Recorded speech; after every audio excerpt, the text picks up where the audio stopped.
Xingbing finished the last bite as soon as he tore open the spoiled ration, then immediately lay flat on the ground and tightly covered his mouth and nose with a scarf. At that moment, an eerie sound suddenly echoed through the deserted shop. Xingbing slightly opened his eyes to look outside, and was horrified to discover that the battlefield where everyone should have already been dead had begun to move again. Lao Bing painfully shifted his hand and tore something off that had been blown onto his collar by the wind. After adjusting his breathing, the object in his hand reflected sunlight backward. Seeing this, Xingbing instantly understood the signal. He quietly draped his coat over the rifle and placed a helmet on the muzzle. Then, while slowly raising it, his eyes stayed firmly locked on the scope. This American soldier seemed to believe such a small trick could lure the enemy into firing and expose their position. Instead, it only drew silent mockery. What Xingbing didn't realize was that the dead Lao Bing had already used the enemy's faint reflection to confirm that the sniper was hiding inside a pile of garbage. Taking advantage of the sandstorm, Lao Bing slowly stretched out his hand and crept toward a nearby sniper rifle. Whenever the wind stopped, he froze completely, pretending to be a lifeless body.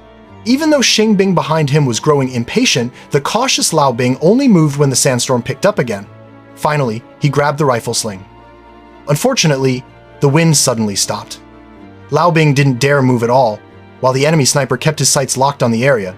Realizing the danger, Xingbing knew he had to divert the enemy's attention. Without hesitation, he grabbed a machine gun and fired wildly into the sky. The noise caused the enemy to shift their focus, and at the same time, the sandstorm rose again. Seizing the moment, Lao Bing quickly took position, raised the sniper rifle, and aimed with deadly intent at the garbage pile over a kilometer away. Unexpectedly, after firing 3 shots, he still missed. Just as he prepared to reload, Xingbing suddenly panicked. He rushed toward cover, trying to save Lao Bing as he retreated. But just as they were about to meet, a bullet struck Lao Bing straight through the heart. Xingbing couldn't believe his eyes. With only 2 shots, the enemy had killed his comrade. Terror surged through him. In desperation, Xingbing crawled back to cover once more and painstakingly repaired the battered communication device beside his fallen teammate. Somehow, by sheer luck, the old radio regained a signal, but just as he was about to speak, a terrifying sound came through. The enemy sniper was communicating with headquarters. Despair flooded his heart. Was there truly no way out? Yet to survive, Xingbing had no choice but to make one final attempt.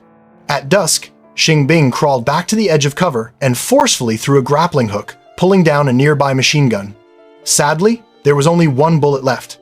That meant he had just a single chance. He carefully adjusted his breathing.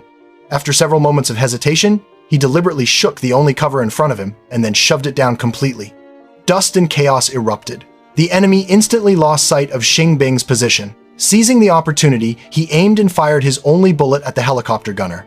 A strange silence spread across the battlefield. Xingbing stood there in disbelief. To confirm whether the enemy gunner was truly dead, he stood up despite having no bullets left.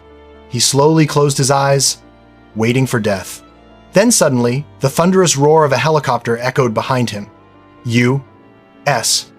Rescue forces had finally arrived. Xingbing collapsed to the ground